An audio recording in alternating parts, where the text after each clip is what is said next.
రాష్ట్రంలో ఏ ప్రభుత్వం అధికారంలో ఉన్నా ప్రజలకు అనుసంధానంగా చేరువుగా ఉండాల్సిన రెవెన్యూ ఉద్యోగులు పని ఒత్తిడితో పాటు మానసిక ఒత్తిడి, ఆర్థిక ఒత్తిడిలో సతమతమవుతున్నారని ఆంధ్రప్రదేశ్ రెవెన్యూ సర్వీస్ అసోసియేషన్ రాష్ట్ర అధ్యక్షుడు, ఏపీ జేఏసీ అమరావతి రాష్ట్ర చైర్మన్ బొప్పరాజు వెంకటేశ్వర్లు అన్నారు. ఒంగోలు రెవెన్యూ అసోసియేషన్ భవనంలో మీడియా సమావేశం నిర్వహించారు. ఆవరణలోని రెవెన్యూ అసోసియేషన్ నాయకులు దివంగత కామ్రేడ్ తోట సుధాకర్ ప్రసాద్ విగ్రహానికి పూలమాలలు వేసి నివాళులర్పించారు. ఈ మీడియా సమావేశంలో జిల్లా రెవెన్యూ సర్వీస్ అసోసియేషన్ అధ్యక్షుడు పిన్నిక మధుసూదన్ రావు, కార్యదర్శి ఆర్ వాసుదేవరావు, కోశాధికారి ఊతకొలు శ్రీనివాసరావు, ఏపీ జేఏసీ మహిళా విభాగం అధ్యక్షురాలు Jayalakshmi, Ongole division revenue service association అధ్యక్షుడు ఆంజనేయులు, కలెక్టరేట్ యూనిట్ అధ్యక్షుడు సాయితో పాటు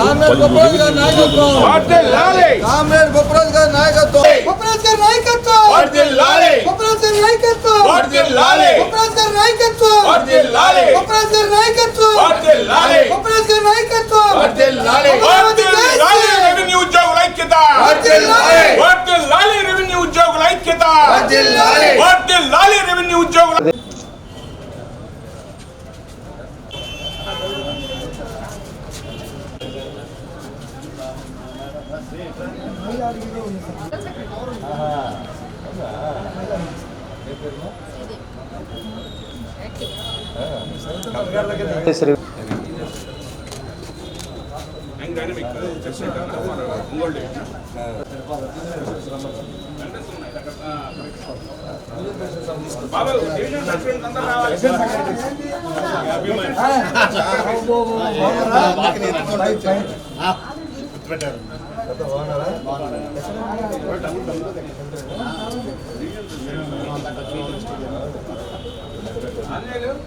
రెవెన్యూ సర్వీస్ అసోసియేషన్ అదే విధంగా ఏపీ జేఏసీ అమరావతి పక్షాన మా యొక్క నమస్సుమాను తెలియజేస్తా ఉన్నాను. సంతోషం, సొంత జిల్లా మిత్రులందరినీ కూడా ఈరోజు జిల్లాకి వచ్చేసిన సందర్భంగా మీ అందరిని కలవటం ఆనందంగా ఉంది.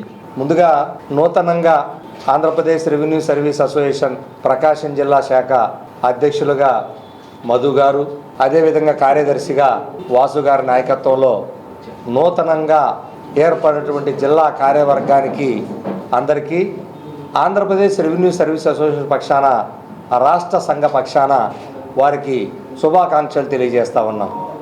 ఉద్యోగులు సంబంధించి ప్రధానంగా రెవెన్యూ శాఖ ఉద్యోగులు తీవ్రమైనటువంటి పని ఒత్తిడితో సతమతమవుతూ ఉన్నారు.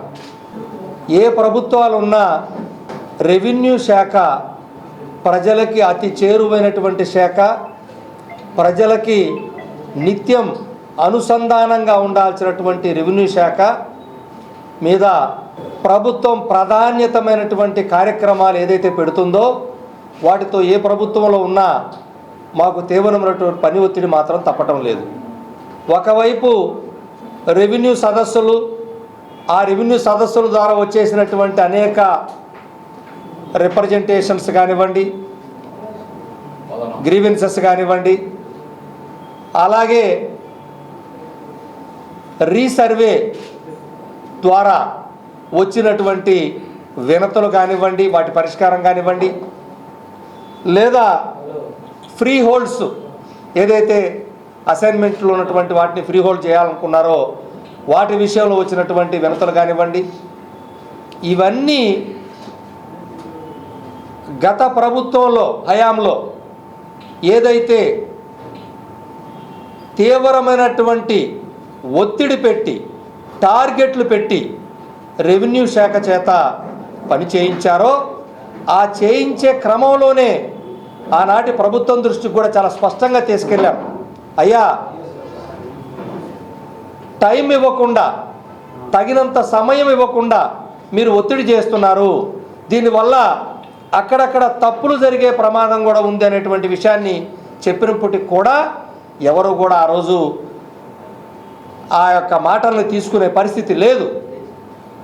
దానివల్ల జరిగినటువంటి చిన్న చిన్న లోపాలు కానీ, పొరపాట్లు కానీ మరలా వాటిని సరిదిద్దుకోలేక మరలా ఇప్పుడు వచ్చినటువంటి వినతుల ద్వారా మరలా కార్యక్రమం మొదలైంది.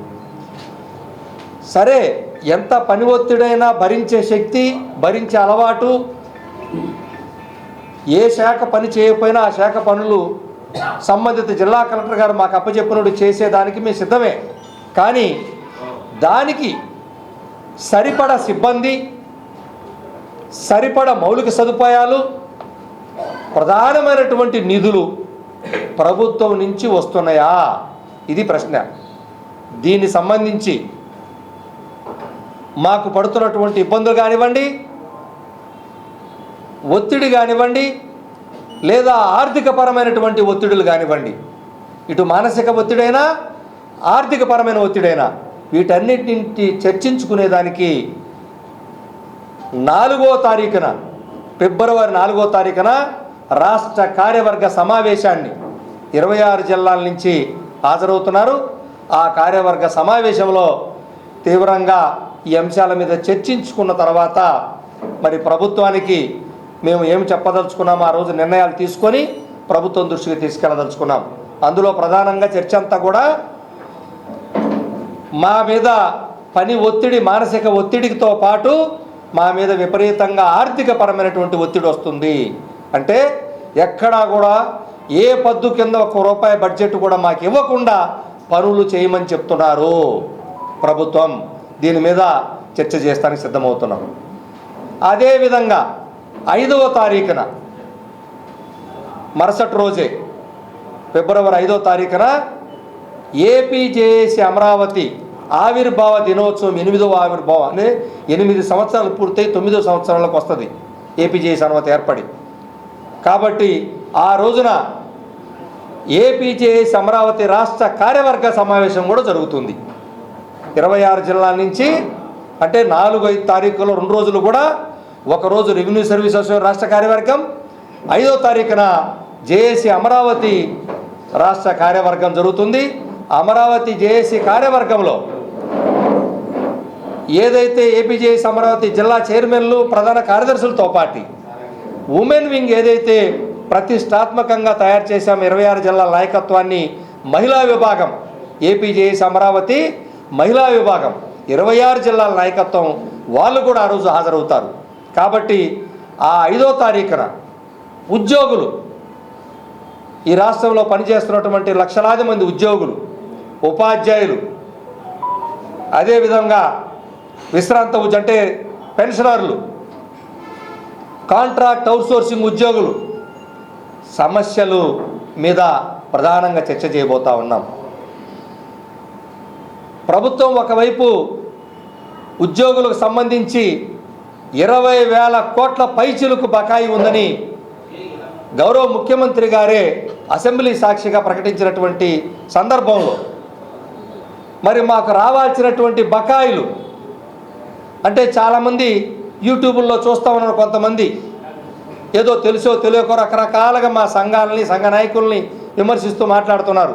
వాళ్ళందరికీ చెప్తున్నాను, అయ్యా మాకేదో ప్రభుత్వంలో కొత్తగా ఇచ్చేది కాదో తెలుసుకోవాలి మీరు. మా జీతభత్యాలు ఇవ్వకుండా గత ప్రభుత్వం ఎగ్గొడితే 20,000 కోట్లు అయినాయి. అది లెక్క తెలుసుకోండి. మా జీతాల్లో మాకు రావాల్సిన డబ్బులు, మేము దాచుకున్న డబ్బులు, ఇవి మాకు రావాల్సింది. అదనంగా ప్రభుత్వాలు చెల్లించేవి కాదు ఇవి. మాకు కూలీ ఇచ్చే దాంట్లో మేము దాచిపెట్టుకున్న డబ్బులు, మా కూలీ ప్రభుత్వం ఇవ్వకుండా ఎగ్గొట్టేవి, ఇవి కలిపితే 25,000 కోట్లు దాకా బకాయిలు ఉన్నాయి.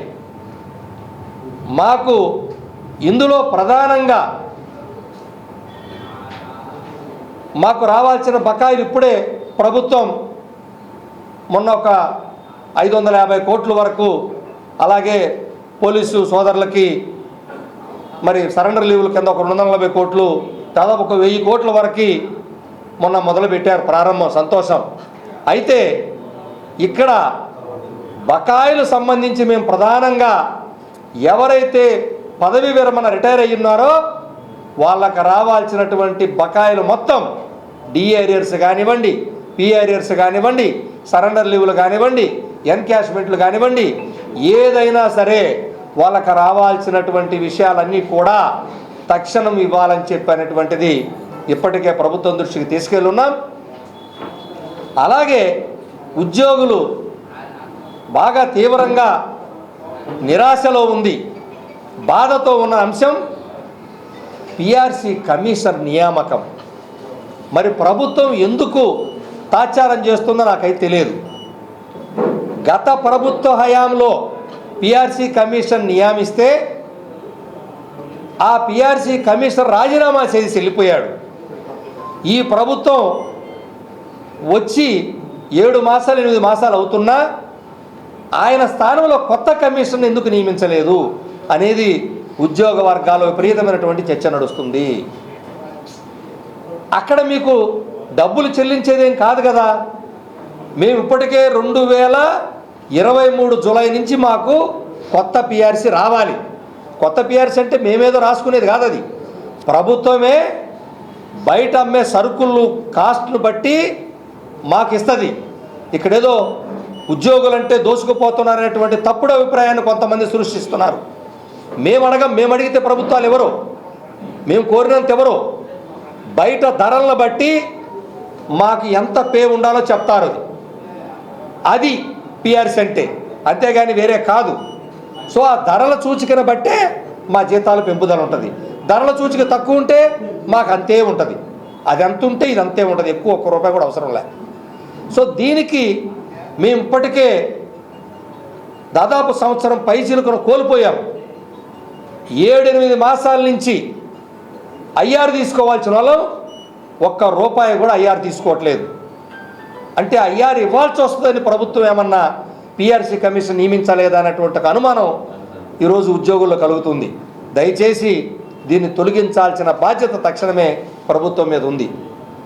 ఈ అంశాలంకా అంటే బకాయిలు కానివ్వండి, ఇలాంటి పిఆర్సీ కానివ్వండి, ఐఆర్ విషయాలు కానివ్వండి, ఇంకా అనేక అంశాలు, హెల్త్ కార్డులు కానీ, ఇలా అనేక అంశాలు, కాంట్రాక్ట్ ఉద్యోగుల క్రమబద్ధీకరణ కొద్దిమందిని చేసి కొద్దిమందిని ఎగ్గొట్టి వెళ్ళిపోయింది గత ప్రభుత్వం.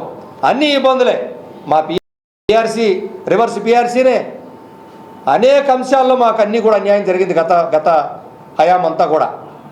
సో దానిని ఈ ప్రభుత్వం వస్తే కనీసం మరి పిఆర్సీ కమిషన్ వేయలేదు కదా, మరి ఎందుకు వేయలేదో తెలియదు, కానీ ఇంతవరకు ఏ అంశాల మీద చర్చ కూడా చేసిన సందర్భం లేదు.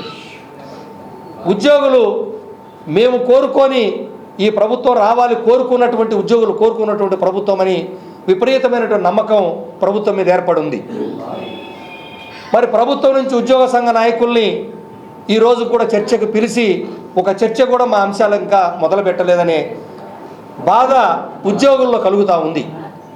కాబట్టి ఈ అంశాలన్నీ కూడా మేము 5వ తారీఖున అన్ని జిల్లాల కార్యవర్గాలు, అన్ని డిపార్ట్మెంట్ సంఘాలు ఏదైతే జేఏసీలో ఉన్నాయో ఆ డిపార్ట్మెంట్ సంఘాల నాయకులు అందరం కలిసి చర్చించుకొని మరి 5వ తారీఖున కూడా ప్రభుత్వం దృష్టి కొన్ని ఇంకా తీసుకెళ్లేదానికి సిద్ధమవుతున్నామని మీ ద్వారా ప్రభుత్వానికి తెలియజేస్తాం. జిందాబాద్ ఏపీఆర్ఎస్ఏ, జిందాబాద్ వర్ధిల్లాలి ఏపీ జేఏసీ అమరావతి, వర్ధిల్లాలి వర్ధిల్లాలి రెవెన్యూ ఉద్యోగుల ఐక్యత, వర్ధిల్లాలి జిందాబాద్ ఏపీఆర్ఎస్ఏ, జిందాబాద్ వర్ధిల్లాలి ఉద్యోగుల ఐక్యత, వర్ధిల్లాలి వర్ధిల్లాలి ఏపీ జేఏసీ జిందాబాద్.